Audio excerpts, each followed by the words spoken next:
அண்மை செய்தியை பார்த்துக் கொண்டிருக்கிறோம். மாநிலங்களுக்கு 50% வரி பகிர்வு தேவை என தமிழக முதலமைச்சர் மு.க.ஸ்டாலின் தெரிவித்திருக்கிறார்.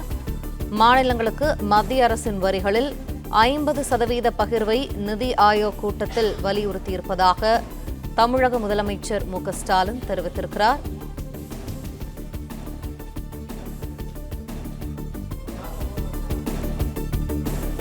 அம்ரித் 2.0 திட்டத்தில் தமிழகத்திற்கு தனியாக திட்டங்களை மத்திய அரசு செயல்படுத்த வேண்டும் என்றும் வலியுறுத்தியிருப்பதாக முதலமைச்சர் தெரிவித்திருக்கிறார்.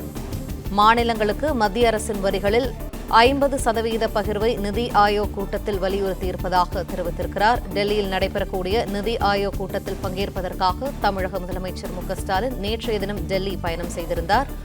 அந்த கூட்டத்தில் தற்போது மத்திய அரசின் வரிகளில் 50% பகிர்வை மாநிலங்களுக்கு தர வேண்டும் என வலியுறுத்தியிருப்பதாக அவர் தெரிவித்திருக்கிறார்.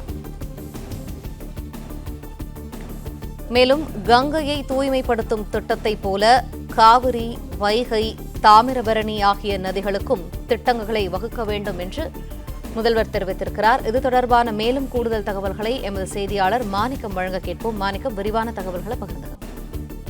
முதலமைச்சர் மு.க.ஸ்டாலின் இன்றைய தினம் பிரதமர் நரேந்திர மோடி தலைமையில் நடைபெறக்கூடிய நிதி ஆயோக் கூட்டத்தில் பங்கேற்று அவர் வலியுறுத்திருக்கக்கூடிய கருத்துக்கள் தொடர்பான ஒரு பதிவை சமூக வலைதள பதிவாக வெளியிட்டிருக்கிறார். அதுல தமிழ்நாட்டிற்கு, குறிப்பாக மாநிலங்களுக்கு மத்திய அரசு ஒதுக்க வேண்டிய நிதி பகிர்வை 50% உயர்த்த வேண்டும் என்று வலியுறுத்தியதாக தெரிவித்திருக்கிறார். தற்பொழுது மாநிலங்கள் 33.16% வரி பகிர்வாக மத்திய அரசிடமிருந்து பெறுகிறது. குறிப்பாக இது மத்திய அரசுடைய நிதி 15 நிதிகளுடைய பரிந்துரைக்கு ஏற்றபடி 47 விழுக்காடு. ஆனால் மாநிலங்கள் கிடைப்பது என்னவோ 33.16 விழுக்காடு தான் கிடைக்கிறது. இதனை மாநிலங்களுக்கு உயர்த்தி 50 விழுக்காடாக முறையானதாக இருக்கும் என்று நிதி ஆயோக் கூட்டத்தில் முதலமைச்சர் வலியுறுத்தியதாகவும் தெரிவித்திருக்கிறார். மேலும் PM ஸ்ரீ திட்டம் தொடர்பான புரிந்துணர்வு ஒப்பந்தத்தில் சில மாநிலங்கள் கையெழுத்து போடாததால் SSA நிதி மறுக்கப்பட்டுள்ளது. குறிப்பாக 2024-25 ஆண்டில் கிட்டத்தட்ட 2200 கோடி ரூபாய் நிதியை தமிழ்நாட்டுக்கு மறுக்கப்பட்டுள்ளதாகவும், தாமதமின்றி ஒருதலைபட்ச நிபந்தனைகளை வலியுறுத்தாமல் இந்த நிதியை விடுவிக்க வேண்டும் என்று இந்த நிதி ஆயோக் கூட்டத்தில் வலியுறுத்தியதாகவும் முதலமைச்சர் தெரிவித்திருக்கிறார். மேலும் தமிழ்நாட்டில் உள்ள காவிரி, வைகை, தாமிரபரணி உள்ளிட்ட முக்கியமான ஆறுகளையும் நாட்டில் உள்ள பிற முக்கியமான ஆறுகளையும் சுத்தம் செய்து மீட்டெடுக்க திட்டங்கள் தேவை என முதலமைச்சர் வலியுறுத்தியதாகவும், காவிரி, வைகை, தாமிரபரணிக்கு புதிய திட்டத்தை உருவாக்கி தர வேண்டும் என்ற கோரிக்கையை வைத்ததாகவும் தெரிவித்திருக்கிறார். மேலும் இந்த திட்டங்களுக்கு எல்லாம் ஆங்கிலத்தில் பெயரிட வேண்டும் என கேட்டுக்கொள்கிறேன் எனவும், அவற்றை மாநிலங்கள் தங்களது மொழியில் மொழிபெயர்த்துக் கொள்வார்கள் எனவும் கேட்டிருக்கிறார். அண்மையில மத்திய அரசு கொண்டு வரக்கூடிய திட்டங்களுக்கு சமஸ்கிருதத்திலும் இந்தி மொழியிலும் பெயர்கள் இருப்பதை தமிழகத்துல திமுக அரசு எதிர்த்து வருகக்கூடிய சூழல்ல, குறிப்பா BLS சொல்லக்கூடிய குற்றவியல் சட்டத்திற்கு அவர்கள் வைத்திருக்கக்கூடிய பெயருக்கு கடுமையான எதிர்ப்பை இங்க இருக்கக்கூடிய தமிழ்நாடு அரசு, திமுக அரசு எதிர்த்தது. இந்த நிலையில இது போன்ற திட்டங்கள் உருவாக்கப்படக்கூடிய நேரங்களில் அதற்கு பெயரையும் ஆங்கிலத்தில் வைக்க வேண்டும். அதன் மூலமாக சம்பந்தப்பட்ட மாநிலங்கள் அந்த திட்டத்திற்கான பெயரை தங்களது மொழியில் வைத்துக் கொள்ள முடியும் எனவும் இவர் வலியுறுத்தியதாக முதலமைச்சர் தன்னுடைய பதிவில் தெரிவித்திருக்கிறார்.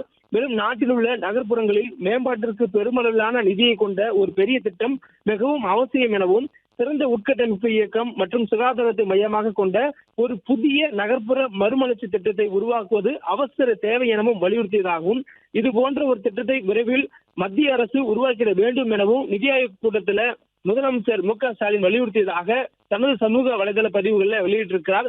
மேலும் பிரதமரை சந்திப்பதற்காக தனிப்பட்ட முறையில் நேரம் கேட்டிருப்பதாக சொல்லப்பட்டிருக்கூடிய நிலையில முதலமைச்சர் அவர்கள் கடந்த 3 முறை நடைபெற்றக்கூடிய நிதி ஆயோக் கூட்டத்தில், அதாவது இந்த ஆட்சியில இதற்கு முன்பாக நடைபெற்றக்கூடிய இந்த 3 நிதி ஆயோக் கூட்டத்தில் பங்கேற்காத நிலையில 10வது நிதி ஆயோக் கூட்டத்தில் முதலமைச்சர் அவர்கள் பங்கேற்றிருக்கிறார். மேலும் பங்கேற்றக்கூடிய தமிழ்நாட்டு முதலமைச்சர் மு.க.ஸ்டாலின் அவர்களுக்கு அந்த குழு புகைப்படம் எடுத்துக் கொள்ளக்கூடியதுல முதல் வரிசையில இடம் கிடைக்கப்பட்டிருக்கிறது.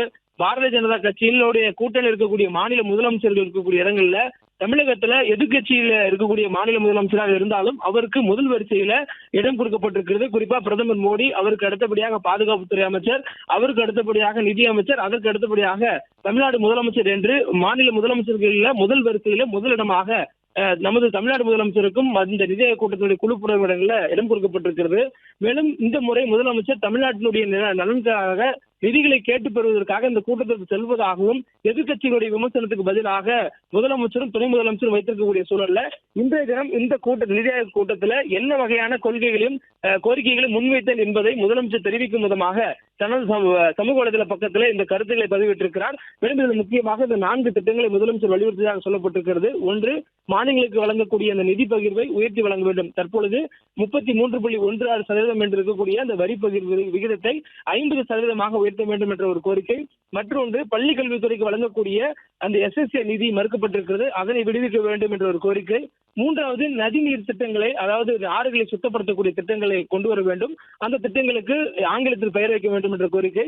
நாலாவது, உட்கட்டமைப்பை வலுப்படுத்துவதற்காக நகர்ப்புற மறுமலர்ச்சி திட்டத்தை நாடு முழுவதும் உருவாக்குவதற்கான ஒரு திட்டத்தை விரைவில் மத்திய அரசு உருவாக்க வேண்டும் என்ற இந்த 4 கோரிக்கைகளை வலியுறுத்தி இருப்பதாக தற்பொழுது முதலமைச்சர் தனது சமூக வலைதள பதிவு மூலமாக வெளிப்படுத்தியிருக்கிறார்.